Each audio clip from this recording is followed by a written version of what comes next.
Get ready. 10 seconds.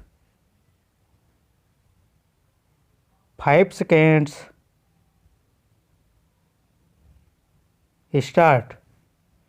On behalf of the Indian National Commission and myself, I extend a very cordial welcome to Mr. Border, Director General of UNESCO, on the occasion of his first official visit to India. The welcome is greater as we have been expecting him since last year, and the disappointment felt at his inability to fulfill his engagement then has accentuated our pleasure in finding him in our midst today. We welcome him not only because he is the Director General of UNESCO, but also because of the personal contribution he has made both before and since he assumed that office towards the furtherance of peace through education. His work in rural adult education in Mexico won the appreciation of discerning critics all over the world. Ever since he assumed office as Director General, he has given a new impetus to the program of fundamental education and the service of underdeveloped areas. I have every hope that his present tour of India, Ceylon, and Pakistan will establish closer bonds between UNESCO and these countries and lead to greater efforts in the cause of education for peace and unity.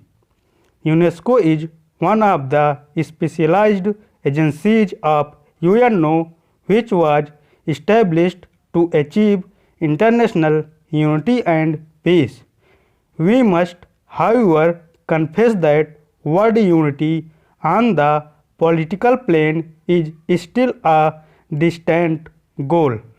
The world organization which have been set up to achieve political unity, whether as the League of Nations or the United Nations organization, have not yet achieved anything that can rekindle the hopes of men. UNO, founded to solve all political problems in a spirit of equity by remaining free from entanglement with power blocks, is unfortunately itself becoming a victim of politics. The conflicts between nations that formerly marked the field of diplomacy are now often displayed in the deliberations of UNO.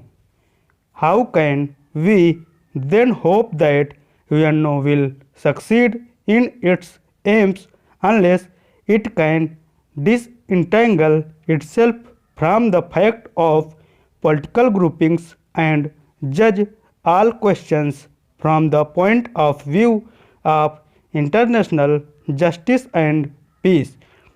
While aware of the present shortcomings, India is nevertheless a staunch supporter for world peace is so precious an objective that we cannot give up any instrument which offers even a remote hope of achieving it. And what instrument of world peace can there be other than UNO? If therefore in this troubled world we can find any gleam of hope for unity and peace, it can be only through the activity of UNESCO. UNESCO rightly recognizes that all conflicts originate in the mind of man, and hence it is in the minds of men that the bastions of peace must be built. The emphasis here is on the cultural unity of mankind, to which different countries and different people have made their contribution. In UNESCO, one may therefore forget the classes of take success and live in an atmosphere where representatives who oppose one another in UNO can cooperate in creative effort. I may cite as an instance the political differences which have divided our country from South Africa. India has rightly sought the help of UNO to remove discrimination and racial inequality that prevail in South Africa, but in UNESCO we find that the representatives of South Africa cooperate with the representatives of India in advancing the cause of education, science and culture. Education is basic to the creation of an atmosphere in which human beings can meet one another on a plane of friendship and equality, and we are particularly happy that the direction of UNESCO is today in the hands of one who has identified himself with the furtherance of these ends. Mr. Director General, you will perhaps agree with me that men and women of the present generation have been brought up in an atmosphere of such national exclusiveness that they cannot be expected to achieve world unity and world citizenship easily.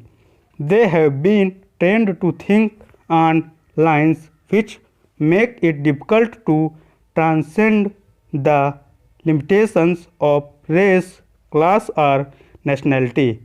If, therefore, we are to achieve world unity, and all agree that without such unity the future of man is dark, all our efforts must be concentrated to educate the future generations for world citizenship. If from their earliest days the children of today are trained to think of one another in terms of unity and brotherhood, they will, when they grow up, develop an attitude of mind in which the present conflict will become unnecessary and unreal.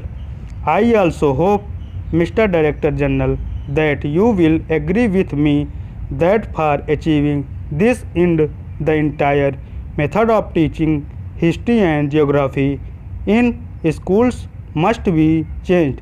Till this has been done, there can be no hope of achieving a real unity of purpose amongst the people of the world, and without such unity there can be no world citizenship.